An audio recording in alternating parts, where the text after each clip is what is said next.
Hello friends, welcome to my YouTube channel GK quiz में आप सभी का बहुत बहुत स्वागत है। एक बार फिर मैं आपके सामने उपस्थित हूं एक अति महत्वपूर्ण टॉपिक लेकर, जिसमें आज हम बात करने वाले हैं उत्तर प्रदेश पुलिस में जो सामान्य हिंदी का सिलेबस पूछा जाता है उसमें आज हम बात करने वाले हैं संधि और समास की। यानी संधि और समास से विगत वर्षों में जो भी प्रश्न पूछे गए हैं उनको आज मैं इस वीडियो में टॉप 40 प्रश्नों की श्रृंखला लेकर आपके सामने उपस्थित हूं। पूरे डिटेल वाइज कवर करने वाला हूं फ्रेंड्स, तो वीडियो को शुरू से अंत तक जरूर देखिएगा। अगर वीडियो की क्वालिटी और कंटेंट अच्छा लगेगा तो चैनल को जरूर सब्सक्राइब कर दीजिएगा, ताकि जो भी मैं वीडियो अपलोड करूंगा उसका नोटिफिकेशन आपके पास पहुंच सकेगा। तो चलिए शुरुआत करते हैं पहले क्वेश्चन से। पहला क्वेश्चन आपके सामने कह रहा है फ्रेंड्स कि सद्भावना का संधि विच्छेद क्या होगा।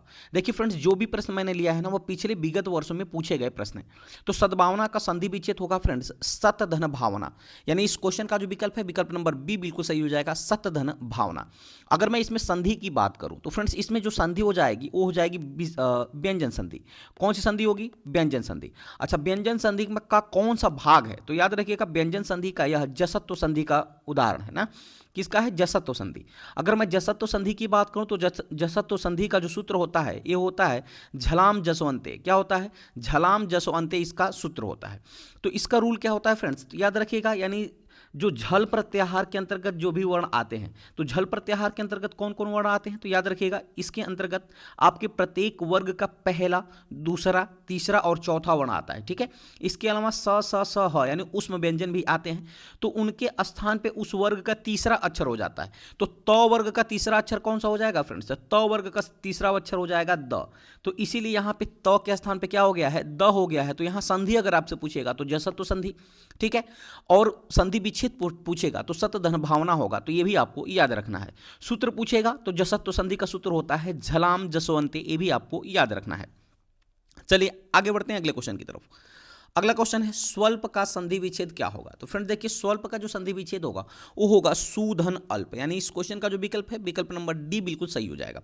देखिए कैसे संधि विच्छेद किया जाता है, यह है फ्रेंड्स सुधन अल्प। ठीक है ना, तो यहाँ सु में से मैंने क्या निकाल लिया? उ निकाल लिया। ठीक है ना, अब प्लस यहाँ क्या है? अ है, और यहाँ बचा है आधा ल और प। तो देखिए उ के बाद अगर अ आता है, ठीक है फ्रेंड्स, ऊ के बाद अगर कोई असमान स्वर आता है तो उसके स्थान पे व हो जाता है। ठीक है ना, क्या हो जाता है? व हो जाता है। तो यहाँ क्या बचा है? यहाँ आपका आधा स बचा हुआ है और यहाँ आधा बचा हुआ है ल, क्योंकि इन दोनों के मेल से तो क्या बन गया? व बन गया। अब आधा स व में जाएगा तो फ्रेंड्स बना लेगा स्वल्प। क्या बनाएगा? स्वल्प बनाएगा। ठीक है ना, अगर मैं इसमें संधि की बात करूँ फ्रेंड्स तो याद रखिएगा इसमें कौन सी संधि है? तो इसमें यण संधि है। तो ये भी आपको याद रखना है। यानी इस क्वेश्चन का जो विकल्प है, विकल्प नंबर डी बिल्कुल सही हो जाएगा। उम्मीद करते हैं आप इसको अच्छी तरह से समझ पाए होंगे। अगला प्रश्न है फ्रेंड्स, महर्षि शब्द का संधि विच्छेद क्या होगा। तो फ्रेंड्स महर्षि शब्द का संधि विच्छेद होगा, याद रखिएगा, महाधन ऋषि। कौन सा होगा फ्रेंड्स?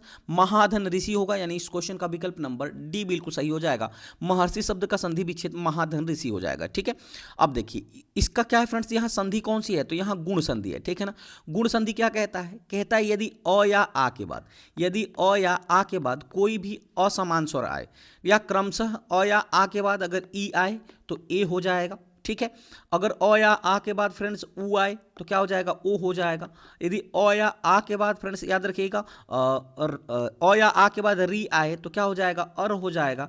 और अ या आ के बाद यदि री आए तो क्या हो जाएगा? अल हो जाएगा। तो ये फ्रेंड्स कौन सी संधि है? ये संधि है गुण संधि। तो महाधन ऋषि में कौन सी संधि हो जाएगी? गुण संधि हो जाएगी। यानी इस क्वेश्चन का विकल्प नंबर डी बिल्कुल सही हो जाएगा। आगे बढ़ते हैं। अगला क्वेश्चन है मनः धन अनुकूल की संधि है। तो मनः धन अनुकूल में कौन सी संधि है? तो पहली बात फ्रेंड्स, कौन सी संधि है? ये विसर्ग संधि है। कौन सी संधि है? तो विसर्ग संधि है मनः धन अनुकूल में। अच्छा, मनः धन अनुकूल का अगर मैं इसका संधि करूं तो कौन सी संधि हो जाएगी? तो याद रखिएगा फ्रेंड्स इसकी संधि हो जाएगी, ठीक है, मनोनुकूल। क्या हो जाएगा? मनोनुकूल। यानी इस क्वेश्चन का जो विकल्प है, विकल्प नंबर ए बिल्कुल सही हो जाएगा। एक बार फिर मैं आपको बता रहा हूं फ्रेंड्स, इस सारे के सारे जो प्रश्न हैं वो विगत वर्ष में पूछे गए प्रश्नों की श्रृंखला में इसमें लेकर उपस्थित हुआ हूं। ठीक है, चलिए आगे बढ़ते हैं। अगला क्वेश्चन है इत्यादि शब्द का सही संधि विच्छेद बताइए। तो फ्रेंड्स इत्यादि शब्द का जो सही संधि विच्छेद होगा वो होगा इति धन आदि। यानी इस क्वेश्चन का जो विकल्प हो जाएगा, विकल्प नंबर बी बिल्कुल सही हो जाएगा।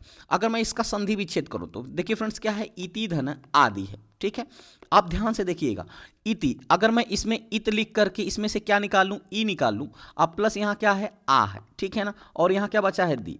तो देखिए ई के बाद अगर कोई असमान स्वर आता है, यदि ई के बाद कोई असमान स्वर होता है तो ई के स्थान पे यह हो जाता है, यानी ई के स्थान पे यह हो जाता है तो कौन सी संधि हो जाएगी, यण संधि हो जाएगी, ठीक है। तो यहाँ क्या बचा है फ्रेंड्स, यहाँ बचा है ई आधा त बचा हुआ है, और इसमें आ की मात्रा है ना, तो आ की मात्रा यहाँ लग जाएगी तो या हो जाएगा, और यहाँ है दी। तो देखिए तो इसमें जाएगा तो हो जाएगा इत्यादि, क्या हो जाएगा फ्रेंड्स, इत्यादि हो जाएगा। तो यहां से संधि कौन सी है, तो यण संधि है।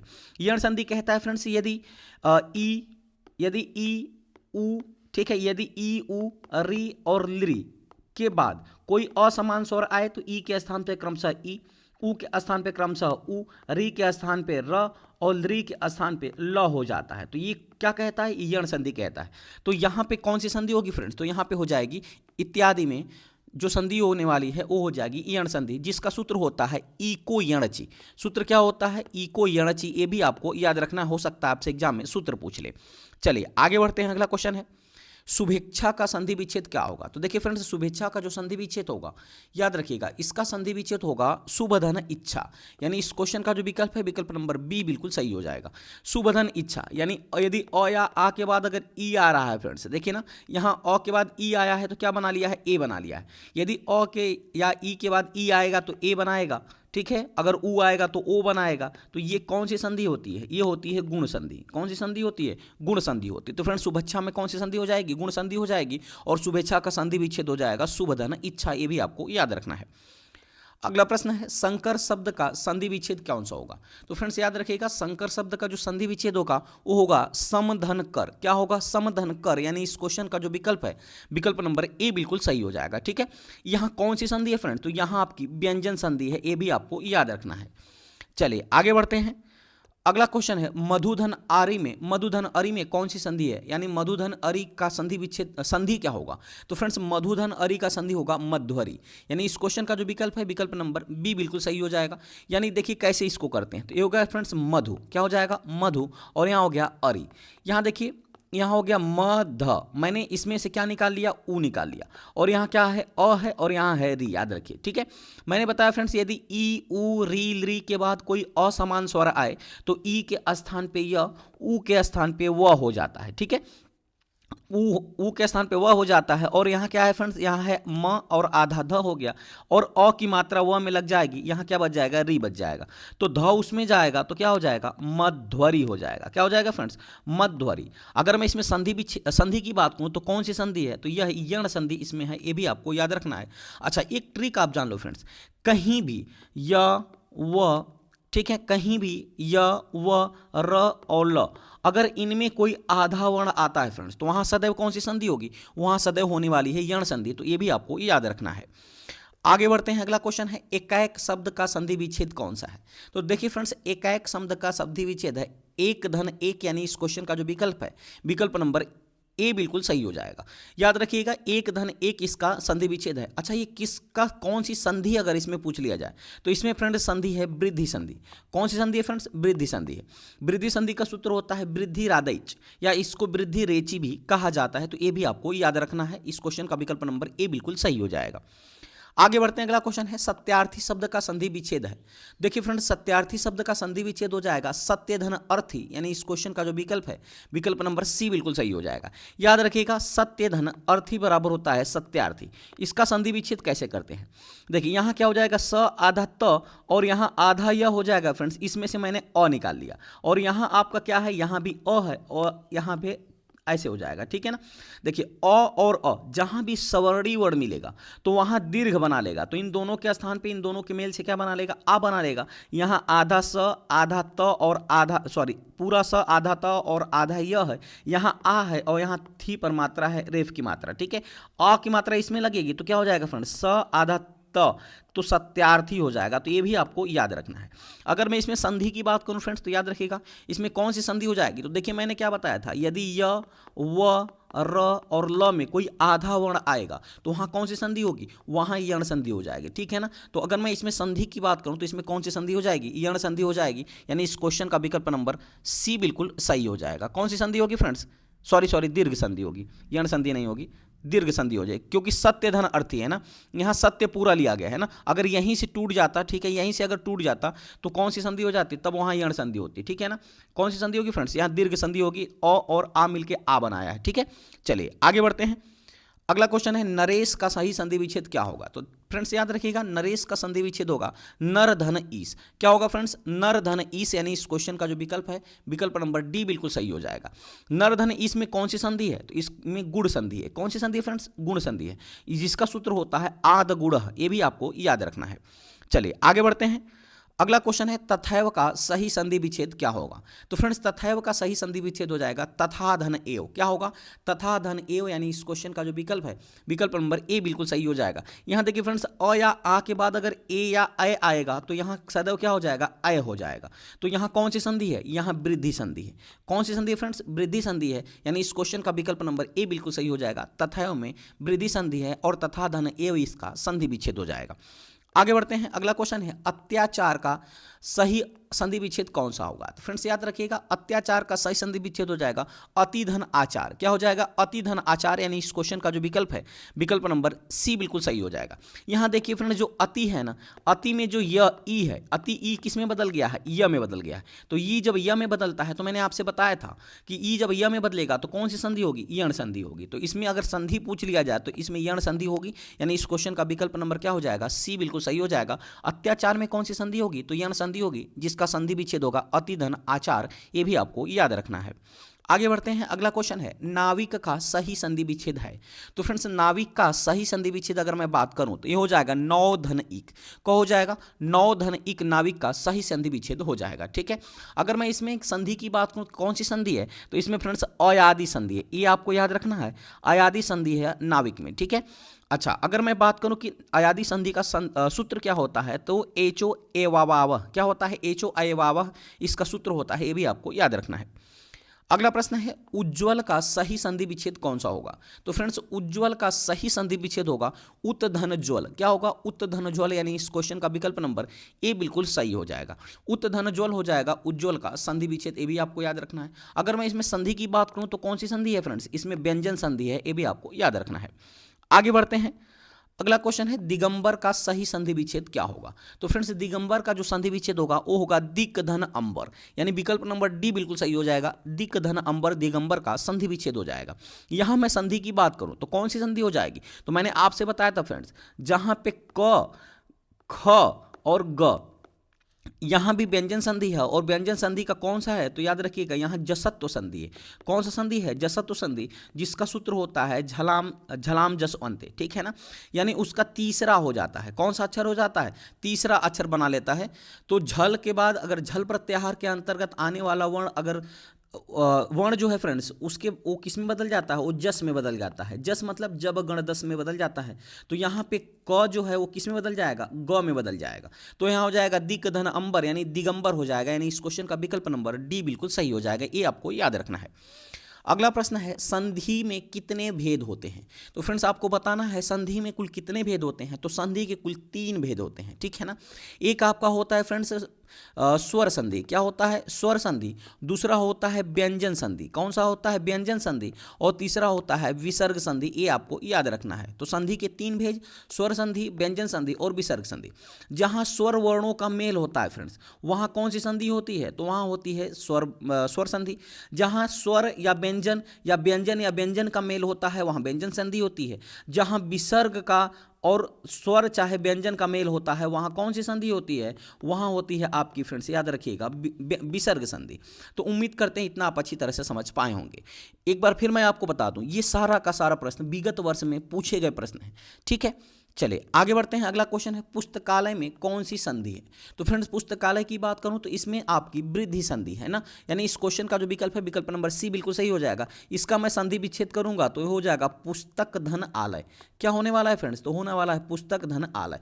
यहां देखिए ये हो जाएगा पुस्तक और क में से मैंने क्या निकाल लिया, अ निकाल लिया, और यहां से क्या निकल गया फ्रेंड्स, आ, और इधर बच गया लय। अब देखिए यहां से सवर्णी वर्ण है ना, दोनों सवर्णी वर्ण होते हैं, तो अकह सवर्णी दीर्घ सूत्र से ये दीर्घ बना लेता है। क्या बना लेता है, दीर्घ। तो यहां हो जाएगा पुस्तक, क में हलंत है, यहाँ आ है, यहाँ ल है, तो आ जाके इसमें जाएगा का बना लेगा। क्या बना लेगा, का। तो ये हो जाएगा पुस्तक पुस्तकालय, क्या बना लेगा, पुस्तकालय। तो यहाँ आपको पता है जहाँ सवर्णी वर्ण दोनों का मेल होता है तो वहाँ कौन सी संधि होती है, तो वहाँ दीर्घ संधि होती है। तो इस क्वेश्चन का विकल्प सॉरी दीर्घ संधि होगा ना, यहाँ वृद्धि नहीं होगा, ठीक है। कौन सा संधि होगा, दीर्घ संधि होगा, यानी विकल्प नंबर जो होगा ए बिल्कुल सही हो जाएगा। इसमें कौन सी संधि है, तो इसमें दीर्घ संधि है। चलिए आगे बढ़ते हैं। अगला क्वेश्चन है अभिधन उदय का संधि कीजिए। तो अभिधन उदय का संधि करूंगा फ्रेंड्स तो क्या हो जाएगा, अभ्युदय। क्या हो जाएगा, अभ्युदय, यानी इस क्वेश्चन का जो विकल्प है विकल्प नंबर ए बिल्कुल सही हो जाएगा। यहाँ आपको देखना फ्रेंड्स, जो अभी है ना, अभिधन उदय है, तो याद रखिएगा ई जो है वह किस में चेंज हो गया है, ई या में बदल गया है। तो मैंने आपसे बताया था जब भी ई या में बदलेगा तो वहाँ कौन सी संधि होगी, तो वहाँ यण संधि होगी। ये भी आपको याद रखना है, यानी इस क्वेश्चन का विकल्प नंबर ए बिल्कुल सही हो जाएगा। चलिए आगे बढ़ते हैं। अगला क्वेश्चन है अतियुक्ति शब्द में संधि कौन सी है। तो अतियुक्ति शब्द की संधि की मैं बात करूं फ्रेंड्स तो हो जाएगा अतिधन उक्ति। इसका पहले संधि विच्छेद क्या होगा, इसका हो जाएगा अतिधन युक्ति होगा, ठीक है ना। तो यहां देखिए अतियुक्ति में अति में जो ई है फ्रेंड्स, अतिधन उक्ति, सॉरी अतिधन युक्ति नहीं होगा बल्कि अतिधन उक्ति होगा। क्या होगा, अतिधन उक्ति होने वाला, ठीक है ना। अब देखिए अति जो है फ्रेंड्स, यहाँ ई मैंने निकालूंगा तो ई के स्थान पे क्या हो जाएगा, यह हो जाएगा। तो जहां ई के स्थान पे य, ऊ के स्थान पे व, री के स्थान पे र और री के स्थान पे ल हो जाए फ्रेंड्स, तो वहाँ कौन सी संधि होती है, वहाँ होती है जो है यण संधि। यानी इस क्वेश्चन का जो विकल्प है विकल्प नंबर सी बिल्कुल सही हो जाएगा। यहाँ पे यण संधि है जिसका संधि विच्छेद हो जाएगा अतिधन उक्ति, ठीक है। यण संधि का सूत्र होता है इको यणचि। क्या होता है, इको यणचि, ये भी आपको याद रखना है। अच्छा एक प्रश्न मैं आपसे प्रश्न पूछ रहा हूँ फ्रेंड्स, इको यणचि में 3 प्रत्याहार प्रयोग कर गए हैं। एक तो इक प्रत्याहार है, एक यण प्रत्याहार है और एक आपका अच प्रत्याहार है। हो सकता है आपसे प्रश्न पूछ ले कि इको यणचि सूत्र में कितने प्रत्याहार हैं, या कौन सा प्रत्याहार नहीं है, या कौन कौन सा प्रत्याहार है। तो इसमें कुल 3 प्रत्याहार हैं, ठीक है। एक आपका इक प्रत्याहार है, दूसरा यण प्रत्याहार है और तीसरा अच प्रत्याहार है। तो ये भी आपको याद रखना है। चलिए आगे बढ़ते हैं। अगला क्वेश्चन है फ्रेंड्स, सूर्योदय का संधि विच्छेद कौन सा होगा। तो देखिए फ्रेंड्स, सूर्योदय का संधि विच्छेद हो जाएगा सूर्यधन उदय। क्या होगा, सूर्यधन उदय, यानी इस क्वेश्चन का विकल्प नंबर ए बिल्कुल सही हो जाएगा, सूर्यधन उदय। याद रखिएगा फ्रेंड्स, यदि अ या आ के बाद, यदि अ या आ के बाद ई आएगा तो ए बनाएगा, मैंने बताया। अगर ऊ आएगा तो ओ बनाएगा, तो यहाँ अगर ऊ आएगा तो ओ बनाएगा, अगर री आएगा तो क्या बनाएगा, अर बनाएगा, ठीक है। अगर री आएगा तो री बनाएगा तो क्या बनाएगा, अल बनाएगा। जहां भी ऐसा आपको नजर आए तो वहां कौन सी संधि होती है फ्रेंड्स, वहां होती है गुण संधि। तो सूर्योदय में कौन सी संधि है, गुण संधि है, और इसका संधि विच्छेद होगा सूर्यधन उदय, यानी इस क्वेश्चन का विकल्प नंबर ए बिल्कुल सही हो जाएगा। चलिए आगे बढ़ते हैं। अगला क्वेश्चन है 2 वर्णों के मेल से होने वाले विकार या परिवर्तन को क्या कहा जाता है। याद रखिएगा फ्रेंड्स, जहां 2 वर्णों का मेल की बात करें, जहां 2 वर्णों के मेल की बात करें वहां संधि हो जाता है। यानी इस क्वेश्चन का जो विकल्प है विकल्प नंबर ए बिल्कुल सही हो जाएगा, वर्णों के मेल से संधि बनती है, ठीक है। चलिए आगे बढ़ते हैं फ्रेंड्स।